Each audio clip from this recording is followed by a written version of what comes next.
This pamphlet is dedicated to all the mental health clients with whom I have had the pleasure to work. You have taught me everything I know from the subject. I want to dedicate this text to Los Hermos Band in particular, the occupational therapist Heidi Kajalainen and the music therapist Teppo Tolvanen of the Elvis Project staff developed with me the peer support model introduced in this text and worked passionately without looking at the clock. I would also like to thank Nemikoti Foundation, Finland's Slot Machine Association, and the Social Pedagogic Foundation for their faith in the project and for providing me with peaceful work environment. Thanks are due also to my brother and my father for their selfless contribution in editing this pamphlet. Markus Raivio. Young Heroes Pamphlet of Mental Health and Functional Peer Support, 2012. Forward towards the third pedagogic turn in mental health rehabilitation. Markus Raivio, PhD, Executive Director, Social Psychiatric Foundation of Lahti, Finland.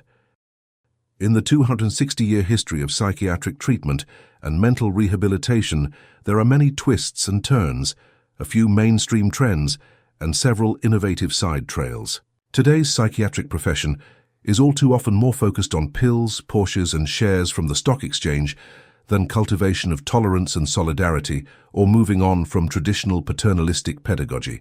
Making an effort to identify digressions can be rather unnecessary. It can distract people who are trying to go upstream away from creative solutions.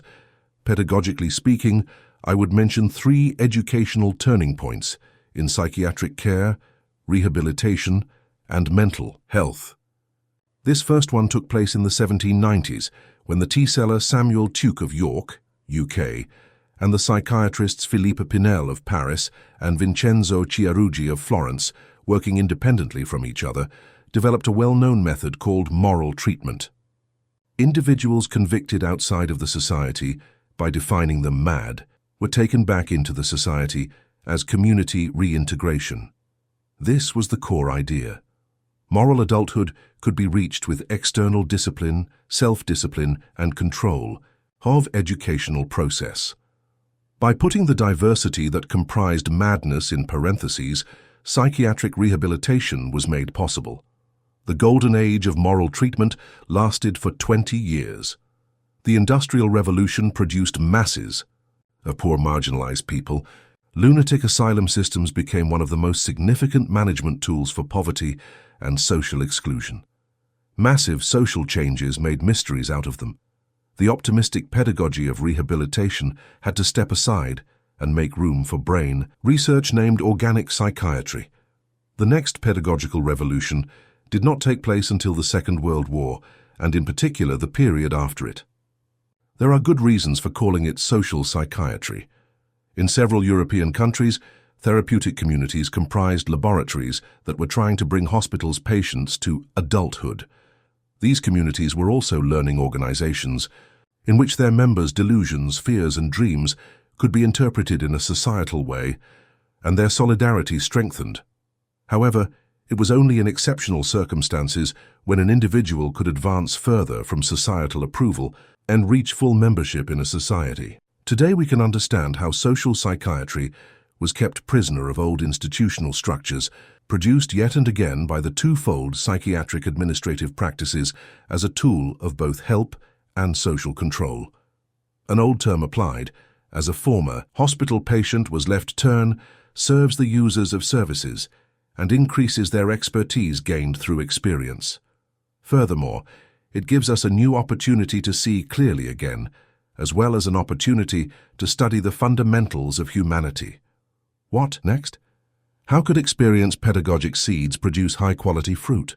Experience-based expertise is one obvious trend, and sufficient evidence of its integration into the existing social and health service system has already been seen. However, behind the door awaits the same institutional atrophy and self-righteousness that has partly created the main challenge for social psychiatric practices. Paradoxically or not, the experienced pedagogic turn provides vital CPR for social psychiatry. This forward is not suited for proposing a broader mission, but in the end, a breakthrough in experience pedagogy and recovery of social psychiatry will be weighted on the soil of citizen solidarity. For now, the most important thing is that The seeds have been sown. Happy World Mental Health Day to you all. I believe that the tomorrow of mental health looks brighter with the possibilities of the GFP model and Elvis. Introduction. In this pamphlet, I focus on mental health services and how they can help people with mental disorders. I use the perspective of the guided functional peer support model, hereafter the GFP model, and discuss the new ideas and approaches that it can offer. Public debate and media have often discussed psychiatric hospitalization and, for example, the difficulty of access to treatment. However, actual outpatient rehabilitation has not really had the same position. Let's consider a young adult mental health client. What happens when he recovers from his first psychosis, lands on his feet and flies out? Resources that would make it possible to consider a client as an individual are surprisingly few, even when it comes to the client's age or any cultural differences. Another alternative is a day center for adults. A day center can provide a place for rehabilitation, where one can have coffee, meet others, participate in group activities, and generally get more energy and content in one's life. The main content of a day center is designed for 40, 60-year-old chronic patients, where a day center is targeted specifically to young adults. The mental health client is looking for help in the bureaucratic maze of the healthcare system, which serves mostly the above-mentioned versions. It develops guidance services with a lot of money, but the result is often guidance without the service, or service without the guidance. One can also wonder if psychiatric outpatient rehabilitation is genuinely client-focused and community-based, and if it has real peer support, functionality and integration, or are the humane values usually glued onto the service provider's value strategy with the words, everything for everybody? The mental health problem as a part of the society has been a cause of agitation for ages. In the late 1400s, Sebastian Brandt wrote the book The Ship of Fools. The writer was inspired by Hieronymus Bosch's painting of the same name. In the ship of madness, disturbed and useless passengers were sailing without a pilot and were therefore ignorant of its unknown course. During the Middle Ages, mental illness was considered a sin and was seen as born of evil spirits. Philosopher Michel Foucault writes, "That was why the ill had to be sent away from the eyes of the healthy, as if by forcing them into a ship."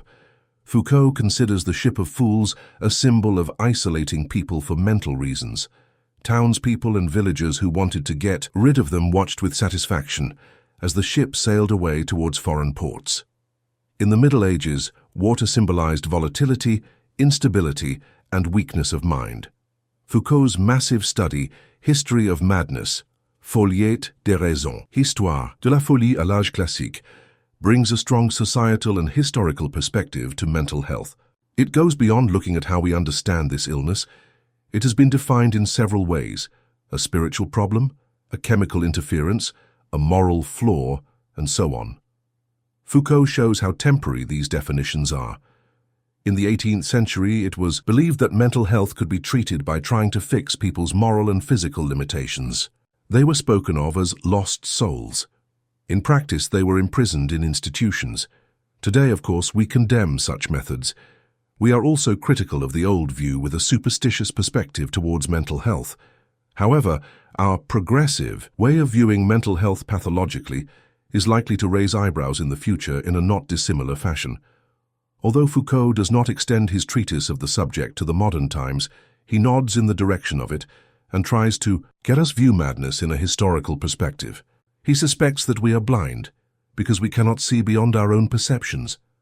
A society defines madness from its own needs and develops clinical models of care to support its own treatment culture.